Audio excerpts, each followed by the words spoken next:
Hi welcome to grow it repeat with me. So இந்த வீடியோவில் என்ன பார்க்க போகிறோன்னா ஃப்ளவர்ஸோட சீடிங் தான் பார்க்க போகிறோம். லாஸ்ட் அப்லோட் பண்ண ஷார்ட்ஸில் வந்து ஆன்லைனில் வாங்கியிருந்த சீட்ஸ் வந்து காட்டியிருப்பேன். ஸோ அதோட ஒரு கண்டினியூவேஷன் வீடியோ மாதிரி தான். இதில் வந்து ஃப்ளவர்ஸோட சீடிங் தான் பார்க்க போகிறோம். அதுக்கு வந்து நான் கொக்கோபிட் வந்து கொஞ்சம் எடுத்திருக்கேன். கொக்கோபிட் வந்து நீங்கள் ஓவர் நைட் தண்ணியில் சோக் பண்ணணும்லாம் இல்லை. நீங்கள் நிறையா தண்ணி ஊற்றினாலும் அந்த கொக்கோபிட்டை நல்லா உதுத்தி விட்டு தண்ணியில் நல்லா கொஞ்சம் ஒரு 15 மினிட்ஸ் சோக் பண்ணால் போதும்.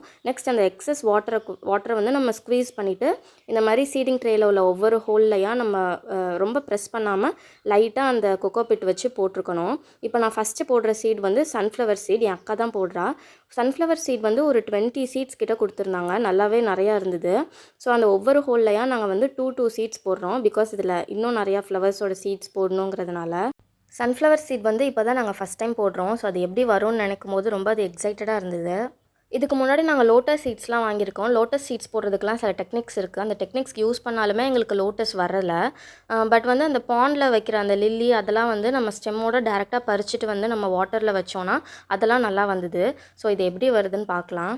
நெக்ஸ்ட்டு வந்து டெய்ஸி மிக்ஸ்டு சீட்ஸ் தான். இந்த சீட்ஸ் வந்து ரொம்ப குட்டி குட்டியாக இருந்தது. நீங்கள் இதை இன்கேஸ் நீங்கள் காற்றடிக்கும் போது ஓப்பன் பண்ணிங்கன்னா இந்த சீட்ஸ் கூட ஈஸியாக பறக்க சான்ஸ் இருக்குது. ஸோ அதை கேர்ஃபுல்லாக போடணும். இந்த சீட்ஸ் ரொம்ப குட்டி குட்டியாக இருந்தனால நாங்கள் ஒரு ஹோலில் வந்து 1 சீட்ஸ் அந்த மாதிரி போடாமல் ஒரு ஹோலில் வந்து ஒரு 5 சீட்ஸ் அந்த மாதிரி போட்டு திருப்பி கொக்கோபிட்டையே வச்சு கவர் பண்ணிட்டோம். Next zinnia double mixed seeds தான் போட்டோம். இந்த சீட் வந்து சன்ஃப்ளவர் சீட் அளவுக்கு கிட்ட இருந்தது. அதனால் இதை வந்து ஒரு ஹோல்லையே வந்து 2 or 3 போட்டோம்.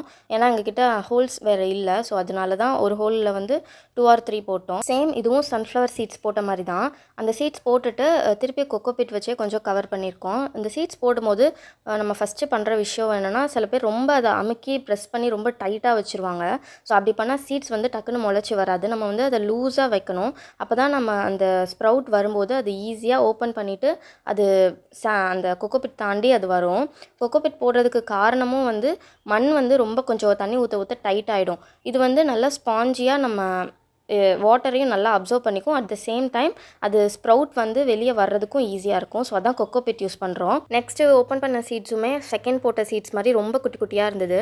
ஸோ இதையும் அதே மாதிரி கேர்ஃபுல்லாக ஹேண்டில் பண்ணி ஒரு ஹோலில் வந்து 3 or 5 போட்டு இதை கம்ப்ளீட் பண்ணிட்டோம். திருப்பி இது அந்த சீட்ஸ் போட்டதுக்கப்புறம் கொக்கோபிட் போடலைன்னா காற்றடிச்சா அந்த சீட்ஸ் பறந்தால் கூட நமக்கு தெரியாது. ஸோ கொக்கோபிட் போட்டு திருப்பி அதை நாங்கள் கவர் பண்ணிட்டோம் பறக்காதபடி.